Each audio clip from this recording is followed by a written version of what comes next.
When you start quilting, the very first thing that you want to do is always check your tension. Anytime you put in a new bobbin, or at the beginning of a project especially, you'll want to always check your tension on a piece of scrap fabric before you move to your actual quilt. It will save you a lot of heartache and unpicking. So because I have my pink thread on top, I have a pink bobbin that I would normally put in the bobbin case, but I'm going to use a white today just to show you, as we work on our tension, you can see the difference between the top thread and the bottom thread.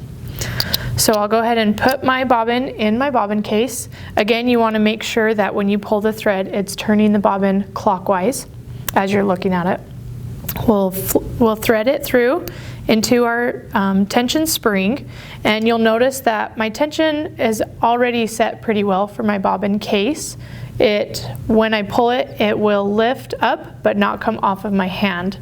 It will just stop laying down. So that seems to look pretty good. We'll go ahead and put that in. And now we want to make our top tension match our bottom tension. So I've got it all threaded, and I actually noticed that when I pull the thread on top, it's pretty easy to pull, and that's usually a good indication that it's not flossed in my tension discs all the way. So that's another thing that is important to check, is just making sure that you've flossed it all the way up in there, and now I have much tighter tension. Another indication of tight tension is the number on my easy set tension on my screen. So right now the number is set to 530, which is on the tighter side of the full tension settings. So I can see that number change as I turn my knob looser. So now I've put it at 455. Let's go ahead and do some testing and see how our tension looks. The first thing that we need to do to test our tension is pull up our bobbin thread. There are two ways that we can do that. We can either tap the foot pedal once and then tap it again to pull up our bobbin thread, or we can also use the needle up down button on the screen, and that will achieve the same thing. So now that I have both my bobbin thread and my top thread pulled up, I'm going to do a few loops and then we'll check the tension.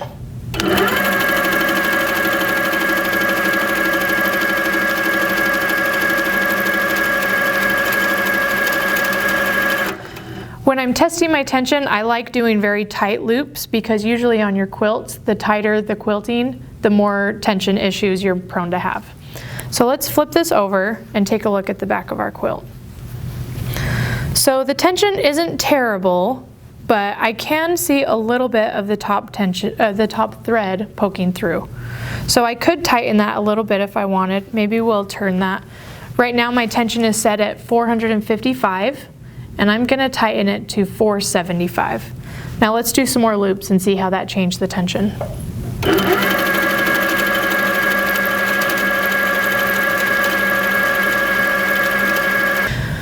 So we can kind of see a little bit of the bobbin thread poking through. Let's take a look at the back.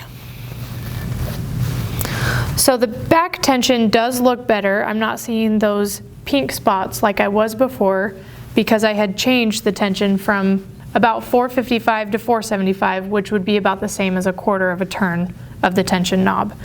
So now that we've got pretty good tension, I want to show you the difference between good tension and really bad tension.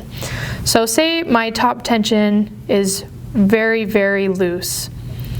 I'm going to put it down to 170, which is about 3 full turns of the tension knob. So now let's do some quilting, and you can see the drastic change.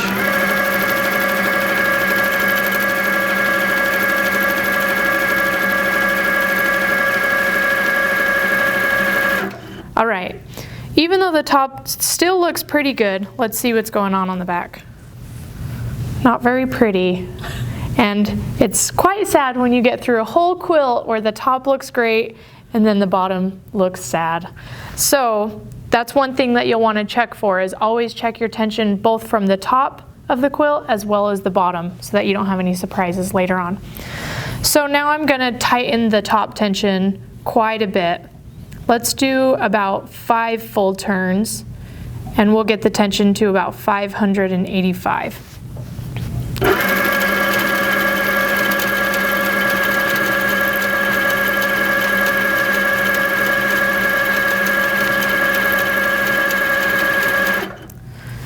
And now it's pretty obvious that our tension isn't set very well. You can see the bobbin thread is being pulled through because the top tension is just so tight. It's almost like the bobbin case didn't even have a chance to give the bottom tension. So now that you've kind of got an idea of both, it's just a matter of making sure that you balance out your bobbin tension with your top tension. So now that we've played around with the tension a little bit, let's go back to the number that we decided was pretty good tension, which I think was about 475. And I'm going to test the tension one more time.